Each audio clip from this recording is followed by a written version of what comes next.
Hey people, you right or what? I'm Bwnci and this is Mass Effect 3's Human Soldier. Just because you start with a guy, don't believe for 1 second that he's bad for you. This is my favourite character in the game because I absolutely love the way he moves, and I do love that move, Adrenaline Rush. Let's take a look at it.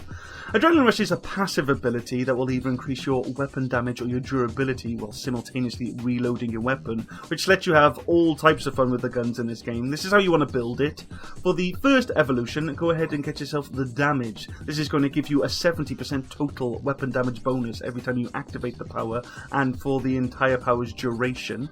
And then for the next evolution, go ahead and get the melee damage. Not so that you can take advantage of it, but rather so you don't have the extra duration. Because if you went with that duration bonus, you'd be adding 2 seconds to the effect, which means you'd have to wait 7 seconds before you can use Adrenaline Rush again, meaning that you'll only get a free reload every 7 seconds.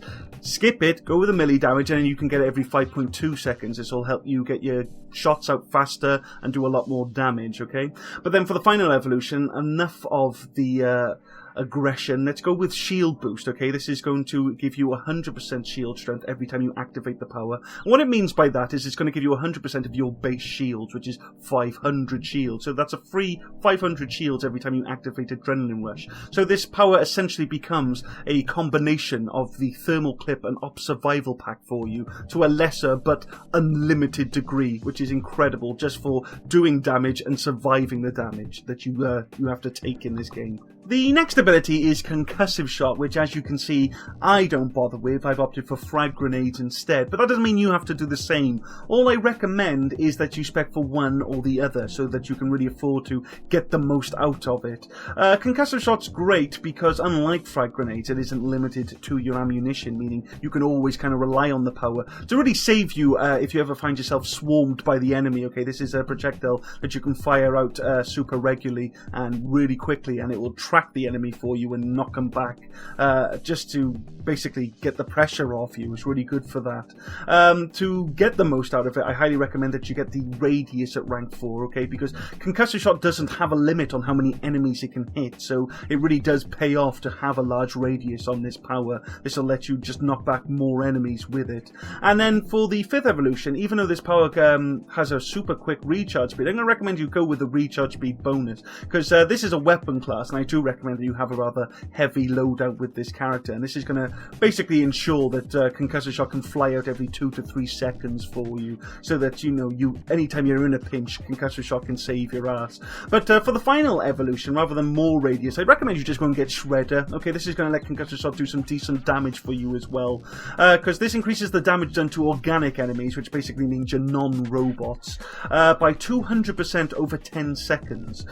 This basically means that every time Concussive Shot hits an organic enemy, they'll receive a damage over time effect, which is equal to twice the amount of damage they received on first contact. So yeah, it's really good. You can basically bleed out the enemy, or you can knock them back and take them out with your weapon, okay? It gives you some options, but ultimately Concussive Shot's going to let you survive out there. If you fancy Concussive Shot as more than a glorified panic button, or you don't fancy your equipment for a weapon character right now, you can actually go ahead and check out my other video, Technical Knockout, which actually explains how you can turn Concussive Shot into a very powerful attack and the Human Soldier into a power character.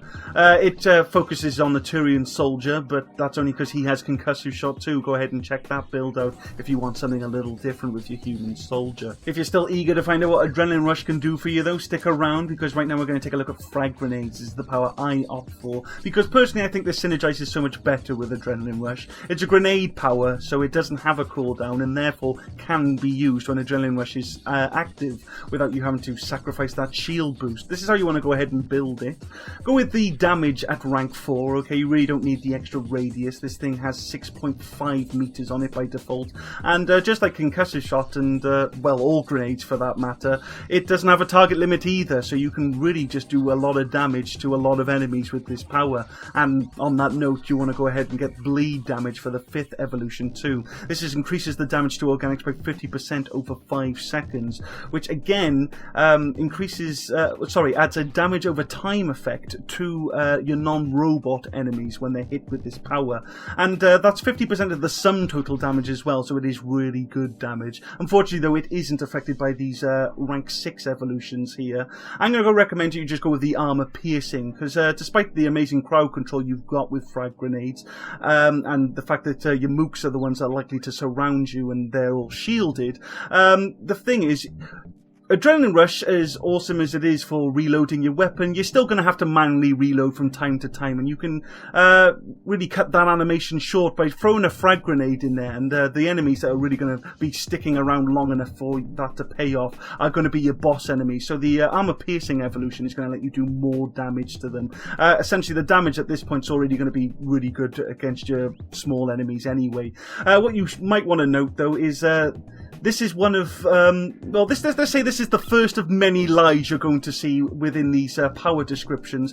It says it will increase the damage to armor by 75%. This is not true. Both evolutions actually only increase the damage by 50%. These are multiplicative bonuses to specific defenses the enemies have, okay, but it's a 50% bonus. And another reason that armor piercing trumps shield overload is shield overload, unlike other powers that are named that, or rather other evolutions in powers that are named that, this only actually affects shields. It has no effect on barriers, so it's very limited in that respect. For Alliance training, get weapon damage, okay? That is the true strength of this character, so make sure that's your 4th rank evolution. The extra capacity is more or less useless to you. You don't need Adrenaline Rush recharging any faster than 5.2 seconds, because you can't use the power when it's currently active. So stick to the weapon damage strategy for your 5th evolution, get headshots. This is another additive bonus, just like any other, except it occurs only when you hit an enemy's weak spot. This doesn't affect the headshot multiplier in any way, but it's an incentive for it, okay? You get that, you hit the weak spot, you get the extra damage, and in turn, you get the headshot multiplier, which is 2.5 against mooks and 1.4 against bosses, so your weapon damage just gets higher and higher, and of course, you want a little bit more weapon damage at rank 6 as well. It's another 10%, giving you 27.5 in total. And for your fitness, get all the health and shield bonuses, okay? Get durability, shield recharge, and fitness expert. The melee attack of the human soldier is really not all that viable on the higher difficulties. That's going to clock you 825 health and 825 shields. Now you're ready to grab your gun and have a good time, and let he be judged only by the size of his weapon, because the Claymore is a beast. I highly recommend you get familiar with it. Strap on the Smart Choke. This is one of the best mods in the game, with a beastly 50% accuracy bonus, almost essential for your shotguns and their colossal spread. And then make sure you equip yourself with the high velocity barrel. This is like a combination of the high caliber barrel and shredder mod, except there's a little less damage to enemies through objects, and supposedly some extra weight to your weapon, but not in this case, okay? This is a Bwnci promise. Only weapons that are from DLC packs get affected by the extra weight of these mods. So keep the bonuses coming with your equipment. Get the armor piercing rounds in your ammo bonus slot. Get the shotgun rail amp in your weapon bonus slot. Get a cyclonic modulator for your armor bonus, okay? This is gonna, if you get a 4 on, you can knock your shields up to 1575. And then for your gear bonus, I'm gonna recommend the shock trooper upgrade, okay? This is gonna increase your shotgun damage further, but also grant you 2 more frag grenades, which are always nice. Let's jump into the gameplay and see it all in action.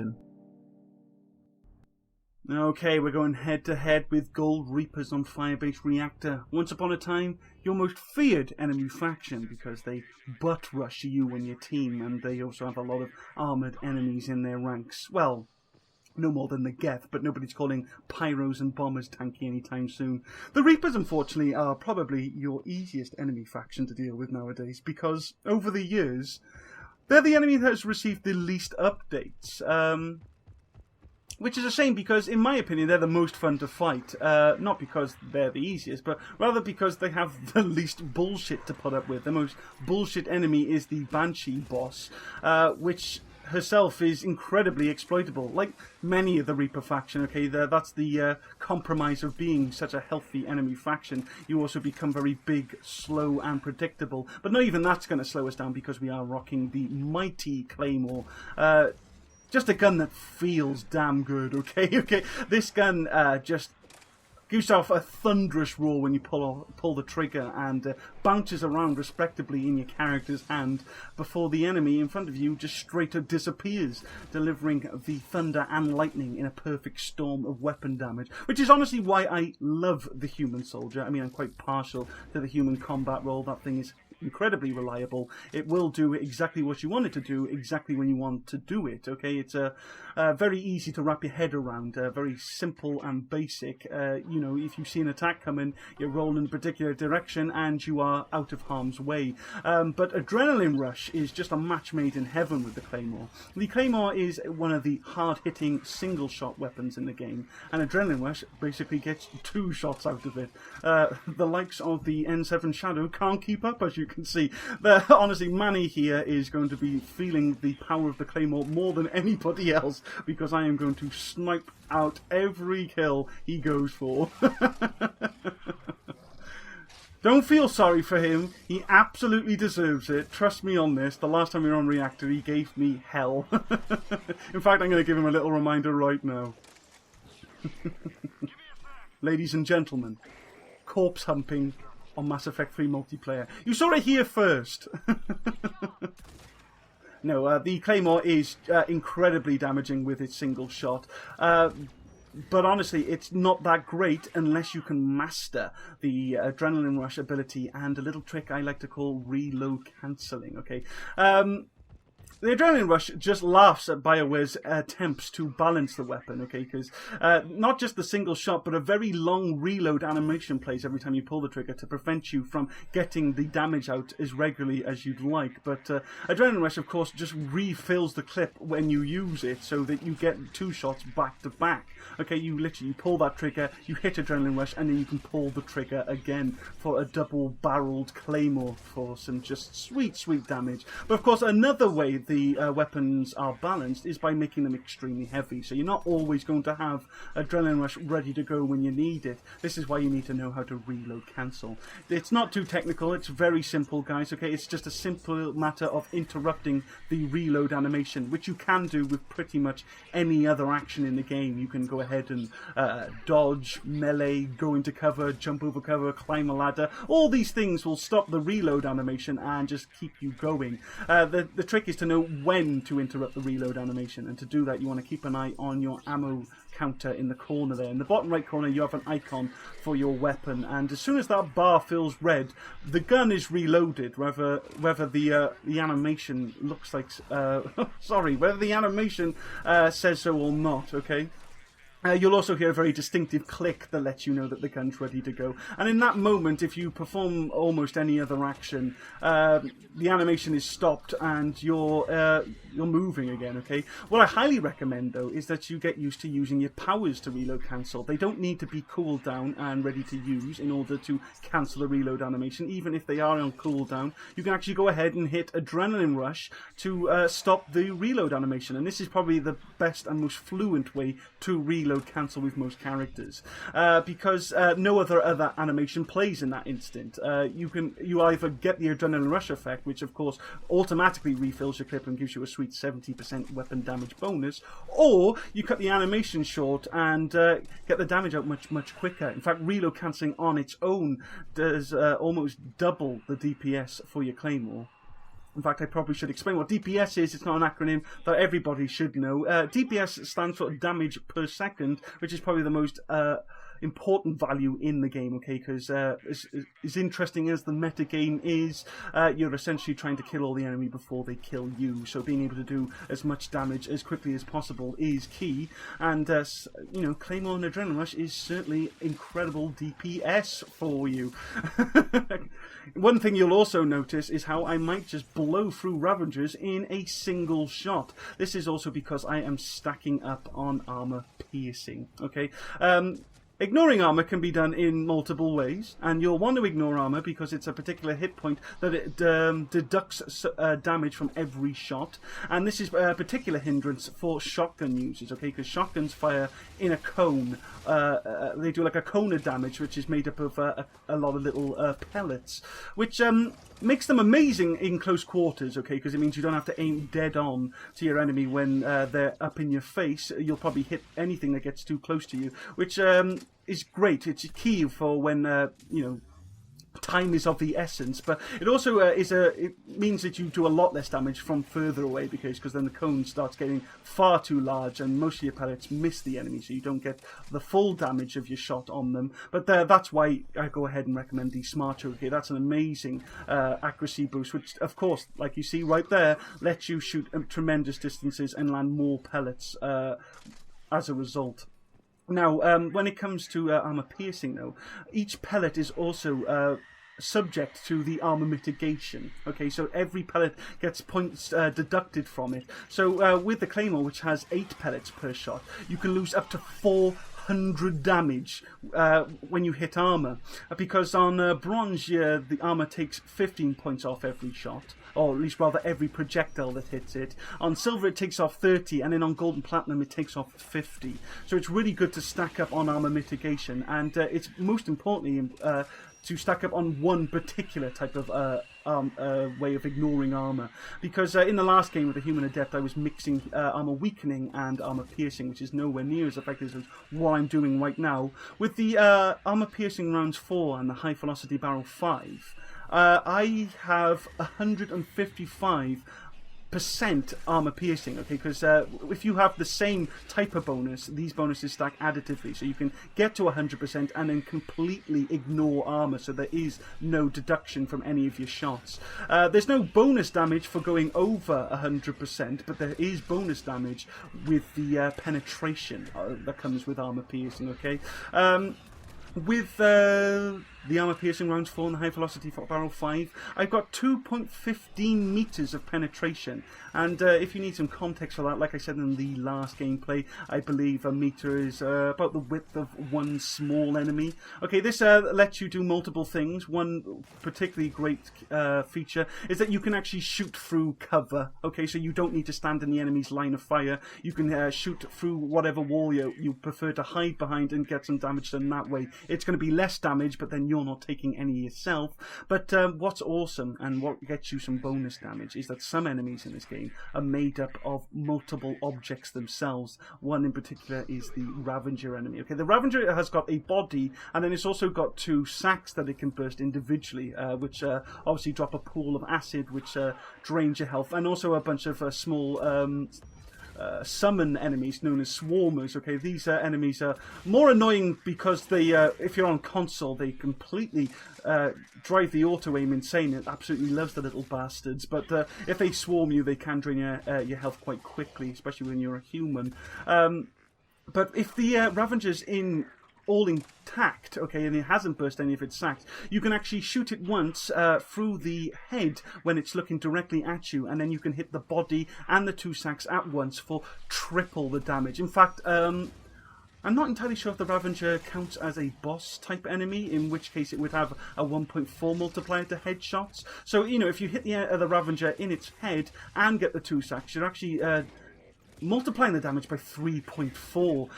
If it classifies as a normal enemy, you actually get a 2.5 multiplier to it. So the damage is amazing. The Ravager's head, of course, is that little face that's underneath that blue light that's on its forehead. So literally just shoot directly at the Ravager. You can get some amazing damage out on them. Another enemy in this faction that you can get multiple hits on is actually the Bwnci boss, because you'll notice that when she starts throwing powers at you, she can also block projectiles herself, and she puts a hand up and puts up a barrier in that instance, and that barrier actually extends her hitbox, so you can actually hit the barrier and the Bwnci with one shot for double damage, which effectively is a bigger multiplier than getting a headshot on her, okay, because she is definitely a boss. That's a 1.4 multiplier for hitting her head, but a 2 times multiplier if you shoot her barrier, okay. And yeah, I did mention there that the Bwnci has an attack stance. She has two stances, and this is how you can completely exploit the enemy. When she's teleporting around, she's in what I like to call her sync kill stance, because if she gets close to you, she activates a little animation that kills you instantly and takes you out of the wave. So, you know, when she's teleporting around, you want to keep your distance from her. You don't want to get close, because especially in the higher difficulty, she's definitely going to pick you up and kill you. Sorry, completely lost my train of thought there. She'll pick you up and kill you if she gets close. And what you'll also notice is she's this is the biggest tell. She's got this big squiggly biotic aura around her. This big like purple stink. That's how you know she's in a single stance and how you know to keep away from her. But if you do enough damage to her, you'll push her into a second stance, which is her caster stance. Or she'll sometimes go into a caster stance just because she's been teleporting for too long.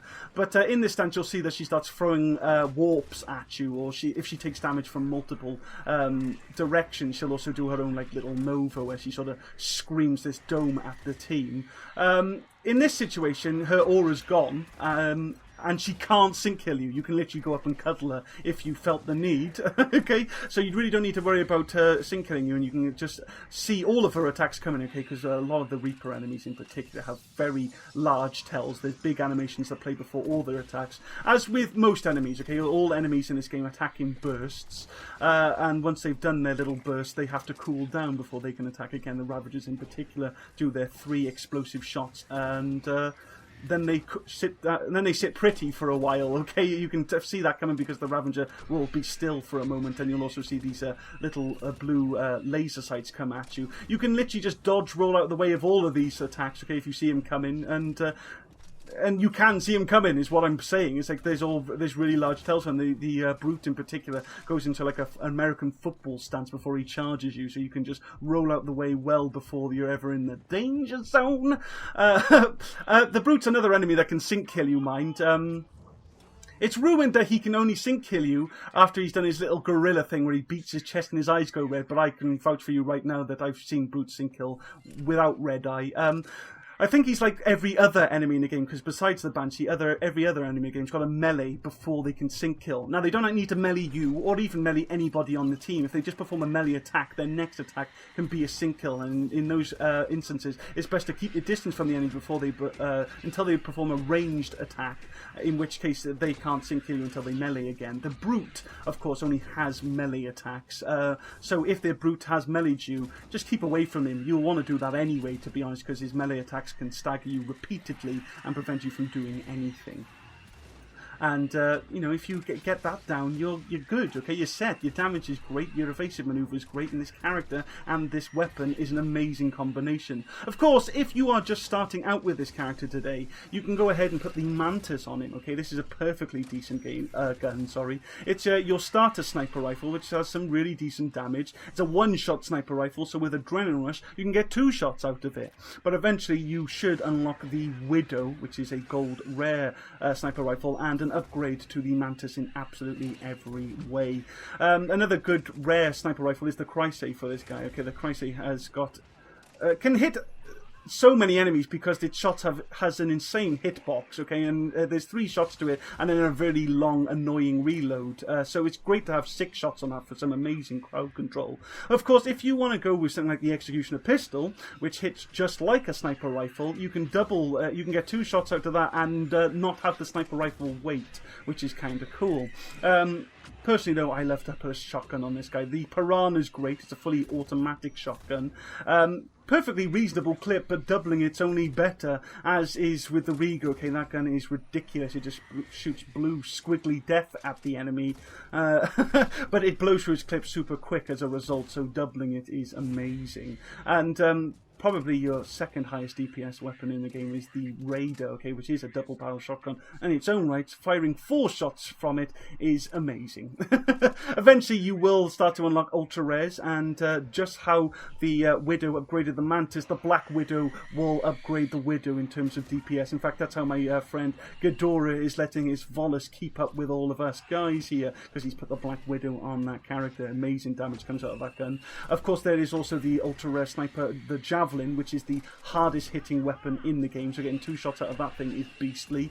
The Cerberus Harrier is probably your best weapon in the game, just for reliable DPS, okay, but it's got a very small clip, so doubling it's great. And the Wraith, okay, that's what Fresh Chrome's using on his Quarian Engineer, and that's one of the best guns in the game, okay. It's a lighter version of the Claymore with 2 shots in it, so you can get some wicked DPS out with the Wraith.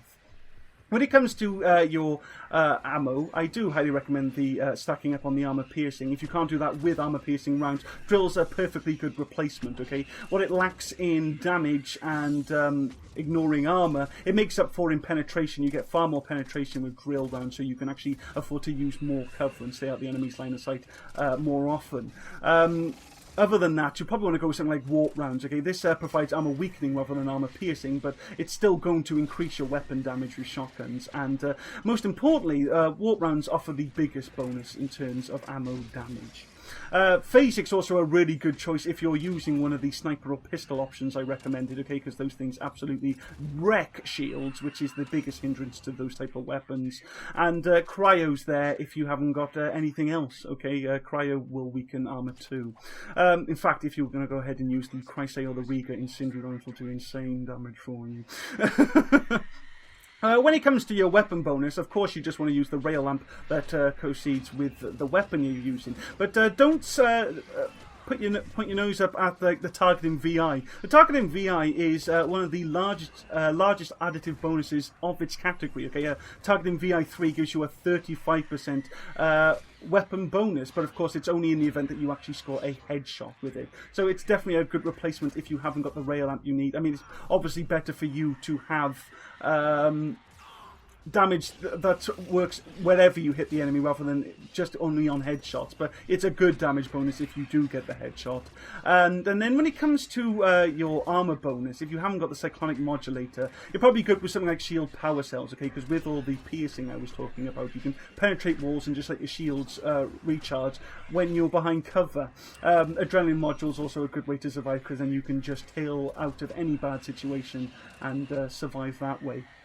Of course, if you have got a lower level weapon or you're using one of the heavier weapons I mentioned, power efficiency might be helpful for you. Just remember to keep an eye on Adrenaline Rush's recharge speed. You really don't need it any higher, rather any lower than its duration. When it comes to your gear, weapon damage is key, okay guys? Take your best weapon damage bonus. Vulnerability VI, again, works very much like targeting VI. It's the biggest additive bonus of its category if you hit the enemy's weak spot, okay? Just like the headshot bonus in your passive tree. Also, what's really good with Adrenaline Rush is spare ammo bonuses, okay? Stuff like Assault Loadout, okay? Assault Loadout gives you extra thermal clips and obviously a weapon damage bonus, which is nice. And the thermal clips are great, because what you might not know about thermal clips is they also fully reload your magazine without any animation, but they also provide a 100% weapon damage bonus. So you can see why I made the comparison earlier in the build section of the video. So having more thermal clips also, it's like having more adrenaline rushes. In fact, you can actually use adrenaline rush and then a thermal clip, so you can fire 3 shots in a row, okay? Go ahead and do that and treat yourself. But just general spare ammo bonuses that increases the spare ammo of your gun are good for Adrenaline Rush, because obviously when you hit Adrenaline Rush and it reloads your clip, it takes that ammo from your spare ammo. So any spare ammo bonus is good. Stuff like armoured compartments, which comes with extra rockets, and barrage upgrade, which gives you some extra stability should you need it. And of course there's thermal clip storage. If you haven't got anything like that, grenade capacity is decent, because then you've got the frag grenades, which do help with the mooks and the bosses respectively. If you haven't got a shield bonus for your armor bonus, though, the gear bonus, the gear slot, sorry, is obviously a good chance for you to get your shield bonus. All right, take any kind of shield recharge or shield strength that you need, and if you haven't got any of the stuff I've mentioned yet, which seems unlikely, you can use structural ergonomics again, because that's just like having a power efficiency. And I'm just going to carry on wrecking shop in the meantime with my Claymore Adrenaline Rush combo, okay, because this is what I love to do with Adrenaline Rush. In fact, I'm going to have way too much fun here and completely forget about the extraction timer. I'm going to be here way too late. It's really good to be on the back of Reactor here, so you kite the enemy away from the Reactor LZ, which is really hard to defend. And then you want to kind of leave here by when there's 25 seconds on the clock. I think I've left 10 seconds on the clock, so I'm just going to straight up and give up here. But still a great game. I hope you enjoyed it, and I hope this information was helpful for you. I'd like to give a big thank you to the boys that helped me out. I'm sorry, Manny, for trolling you so hard, but we both know you deserved it. In the next gameplay, I'm going to be back with Myth, so the trolling is going to be coming at me next time, so I hope you'll join me for that. Make sure you subscribe if you haven't already, so you don't miss out. But in the meantime, if you like this video, you can let me know with a like and a comment and a favourite and a share and all that good stuff. It's been beautiful, people. Let's do it again sometime.